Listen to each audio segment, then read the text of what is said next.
avec mes camarades de la première heure. Bonsoir Catherine Ney.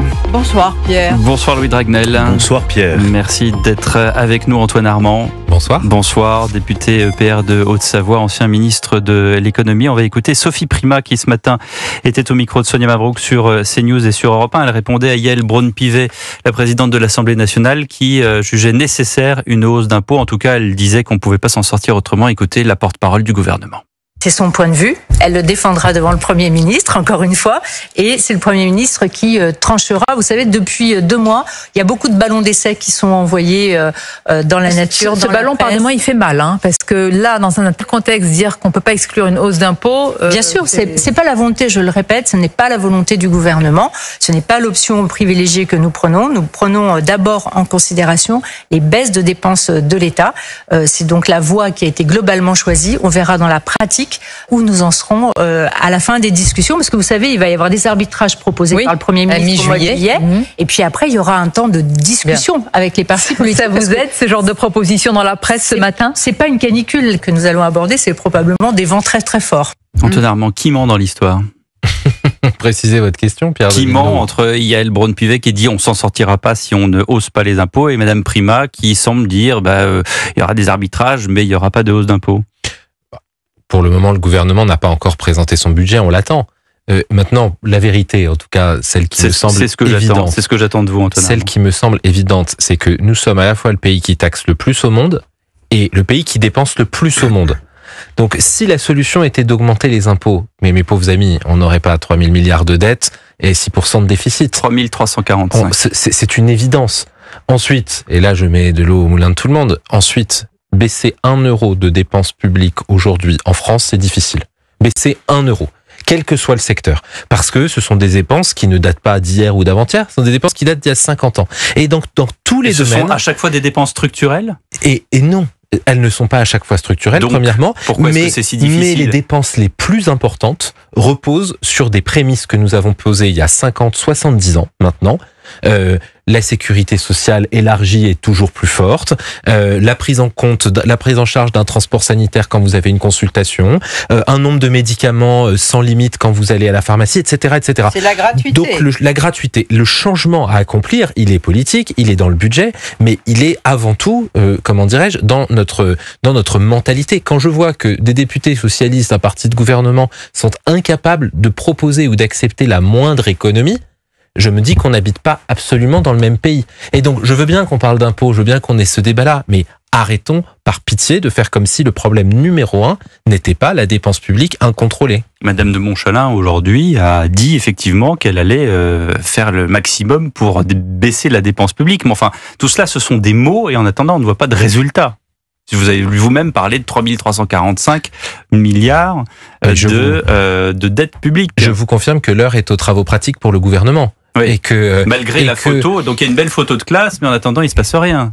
Alors, le processus budgétaire a suivi son cours. Je crois que le Premier ministre doit s'exprimer dans les prochains jours. On a un ordre de grandeur. 40 milliards, très bien. Mais j'ai appris de ma brève expérience à Bercy quelque chose de très simple. C'est que, ça fait rire Louis Dragnel que ce soit bref, mais oui. j'ai appris quelque chose de très simple. Vous pouvez dire qu'on va faire 30, 40, 50, 60 milliards d'économies. Si vous ne dites pas la mesure, la ligne, si vous ne parlez pas d'un côté du transport sanitaire, de l'autre du nombre d'agents publics dans certains secteurs centralisés d'État où des fonctionnaires sont derrière un bureau plutôt que d'être sur le terrain. Si vous ne nommez pas les choses, mais vous n'avez aucune chance d'arriver à cette économie-là. Et à la fin, vous avez dit 40 milliards pendant le budget pour l'année à prévoir, et puis à la fin, vous n'avez pas grand-chose. Mais si vous nommez les choses comme pour les taxis, ils viennent à Paris, ils encombrent toutes les rues, et en fait Paris est bloqué, puis on négocie, et puis ce qui devait rapporter beaucoup d'argent, en rétropédale. Alors, mais parce que je veux dire sans esbrouffe, mais parce que nous ne mesurons pas la gravité potentielle de notre situation. Et que nous sommes un grand pays, avec un PIB important, avec une économie diversifiée. Mais est-ce qu'on est toujours un grand pays ? Mais nous sommes toujours un grand pays, mais nous sommes en train de tomber dans l'isolement financier. Et je vous donne un exemple très simple. Au niveau européen, nous sommes les seuls à ce niveau de déficit, et dans 2 ou 3 ans, nous serons les seuls en dessous des 3%. C'est-à-dire que là, je vous parle pas de comment dirais-je, de grand verbiage, de grandiloquence. C'est une évidence et il faut qu'on la regarde en face. Louis de Ragnel. Moi, je suis entièrement d'accord avec ce que vous dites, Antoine Armand. Il y a quand même 2 remarques. Une remarque sur le fond et une sur la forme. S'agissant de François Bayrou et de la situation dans laquelle il est. Sur le fond, l'immense problème de ce gouvernement, mais comme des précédents, c'est que personne n'est capable de dire quelle est la priorité absolue. Tout est prioritaire. Donc, en fait, partout. Dès que vous dites, on va baisser cet endroit-là, non, immédiatement, c'est une priorité. Là, il y a la défense d'intérêt catégoriel. C'est immédiat à chaque fois. C'est exactement la même chose qui se produit. Et tant que le gouvernement ne dira pas, en fait, pour les 10 prochaines années, voilà l'aspect prioritaire. Pourquoi pas d'investissement supplémentaire, donc d'augmentation des dépenses publiques, et de l'autre côté de baisse des dépenses publiques parce que on considère soit qu'on n'a pas les moyens, soit que la vie a changé en société, et donc il y avait des choses qui étaient peut-être des aides par exemple qui étaient importantes il y a 30 ans et qui ne le sont plus ou moins aujourd'hui. Voilà, tant qu'on ne fera pas ça, en réalité, on n'y arrivera pas. Et ensuite sur la forme, moi je viens de voir que François Bayrou a expliqué, donc on s'attend tous à ce qu'il fasse une présentation de ses propositions de baisse des 40 milliards d'euros autour du 14 juillet. Et il vient de dire, je vais proposer aux partis politiques de me faire des propositions et ensuite on verra ce qu'on baissera. Mais avec une méthode pareille, on voit une seule chose, c'est que François Bayrou cherche à acheter un sursis supplémentaire pour rester à Matignon un peu plus de temps. Mais au niveau du fond, du coup je reviens au premier sujet, on voit bien que si on demande à toutes les forces politiques de faire ces propositions, on sait très bien qu'il n'y aura pas de consensus. Donc il n'y aura pas de décision prise. Et en politique, normalement, décider, c'est choisir. Et donc choisir, c'est un renoncement. Vous choisissez, vous dites la priorité, c'est la réduction des dépenses publiques. Donc aujourd'hui, on a plus de 1 euro, pour 1000 euros de dépenses publiques, il y a plus de 570, ça doit être même un peu plus, 580 qui partent dans le social. Eh bien, dans le social, qu'est-ce qu'on doit réduire en priorité? Voilà pourquoi on doit le faire. Et c'est vrai qu'à aucun moment on a ce discours-là, à part Amélie de Montchalin, qui est la ministre du budget. On voit bien qu'elle fait ses propositions un peu dans son coin. Elle va les proposer ensuite à François Bayrou, qui dira lui-même, mais c'est pas moi qui vais choisir, c'est les partis politiques. Et en fait, il se passera rien. Et je trouve que c'est assez consternant. La méthode était plutôt ambitieuse et bonne initialement, se dire on va anticiper le budget, on va faire ses propositions le 14 juillet. Mais en réalité, on sait bien que le 16 juillet, on en sera toujours au même point. Antoine Armand, réponse. Je pense que c'est assez clair que le gouvernement va prendre ses responsabilités en déposant un projet de budget. De toute façon, ce sera le cas avant la fin du mois de septembre. Quel qu'il soit. Oui, mais là, je parle de juillet. Une première chose. Et j'espère que le gouvernement, d'ici la fin du mois de juillet, pourra mettre sur la table son projet, si ce n'est ligne à ligne, au moins dans les réformes les plus importantes. Ce que je trouve pas inintéressant néanmoins dans le fait de demander aux partis politiques, aux groupes politiques de s'exprimer, c'est que j'aimerais bien que une partie de la gauche, celle qui aspire à gouverner, pas celle qui aspire à mettre le bazar absolument partout à chaque fois que c'est possible, que cette partie de la gauche soit capable d'assumer au moins 1 euro d'économie quelque part. Quand vous leur demandez une piste d'économie, ils vous disent on va baisser les aides aux entreprises. En fait, c'est un mot poli pour dire augmenter les impôts. Bon, si vous n'avez pas, y compris chez les sociodémocrates ou chez la gauche, une capacité à faire 1 euro d'économie, d'abord, ils sont complètement isolés. Partout en Europe, les sociodémocrates vous l'avez un peu la réponse dans votre question. Vous espérez que le Parti socialiste fasse ces propositions-là. En réalité, ça fait des mois qu'ils auraient pu faire ces propositions-là.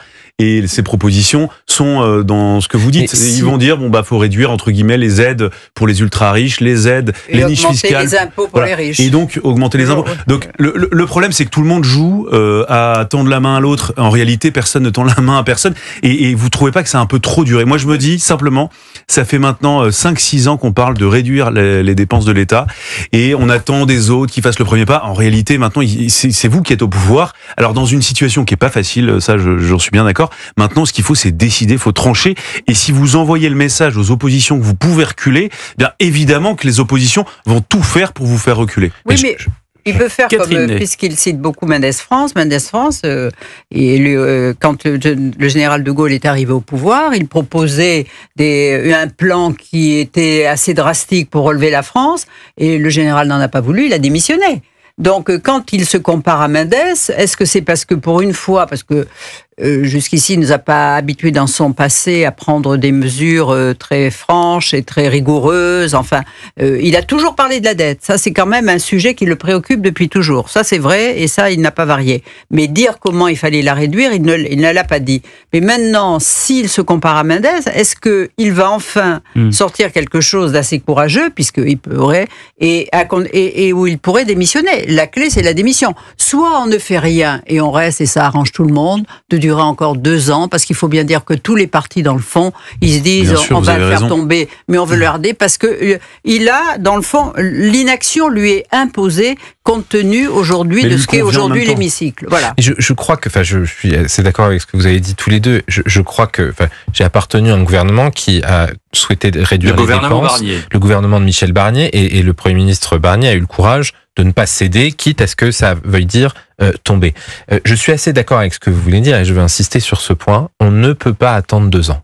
C'est-à-dire que aux auditeurs qui nous écoutent et qui se disent après tout, peut-être que dans le contexte politique, il n'y a pas besoin de réfléchir à travailler davantage aujourd'hui, il n'y a pas besoin de réduire dès l'année prochaine, on peut encore se donner 1 an. Ce n'est pas possible. Il y a le feu. Il ne faut pas laisser croire que politiquement, économiquement, on peut attendre. Alors oui, c'est extrêmement dur, parce qu'il n'y a pas de majorité, parce que le socle commun est ce qu'il est. Pour plein de raisons, c'est difficile. Mais j'espère qu'on ne gouverne pas pour attendre et qu'on ne gouverne pas pour siéger. 19h. On gouverne pour choisir et pour avancer. 19h27, Antoine Armand est avec nous sur Europe 1 et on revient dans un instant. Merci Maël Hassani, à tout à l'heure pour l'information. Europe 1 Soir.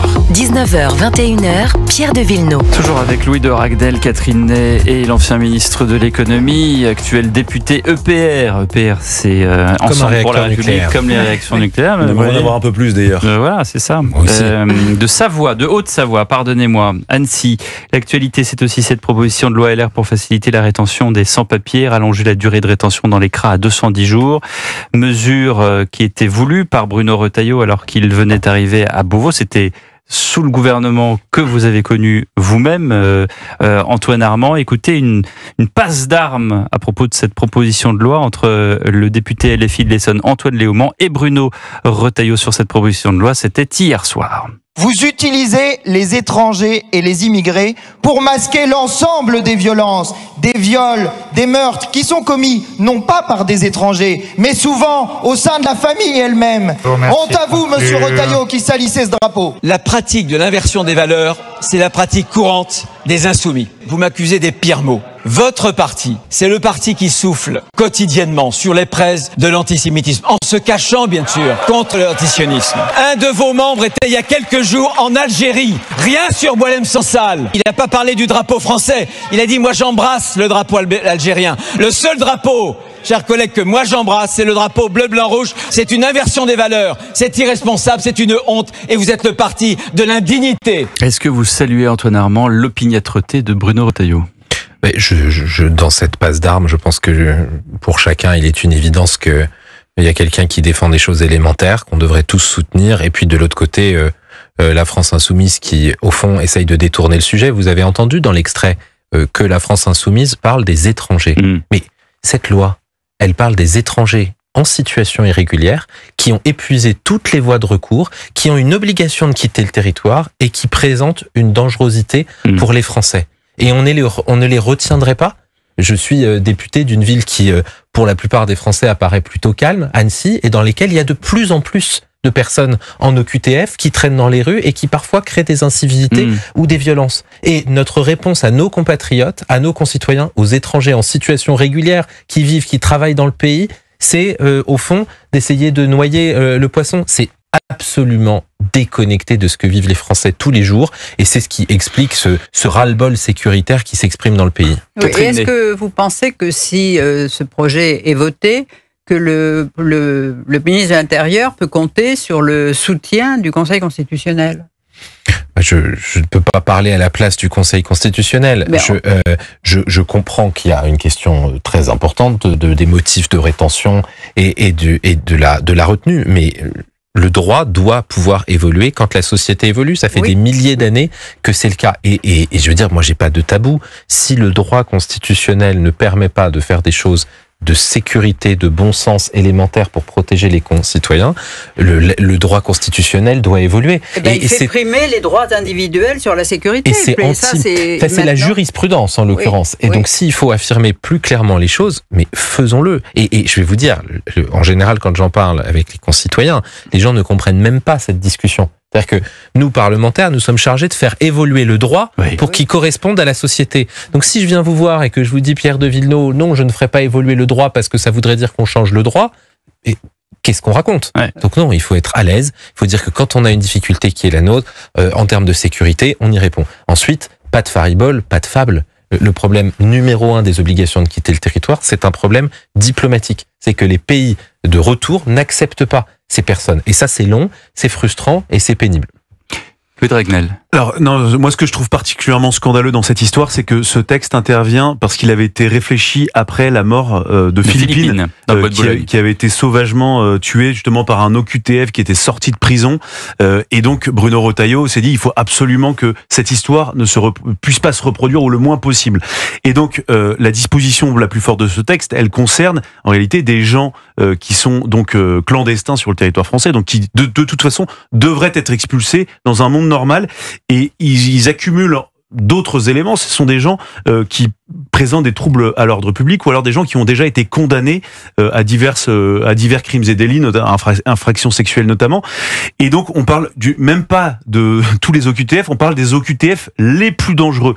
Et on parle pas de mesures extrêmement difficiles, on dit simplement qu'il faut qu'on puisse les garder un tout petit peu plus longtemps dans les centres de rétention administratifs, simplement justement pour avoir plus de temps pour obtenir des laissez-passer consulaires de pays qui coopèrent difficilement avec la France, ou tout simplement de avoir toutes les pièces pour pouvoir bien préparer une expulsion.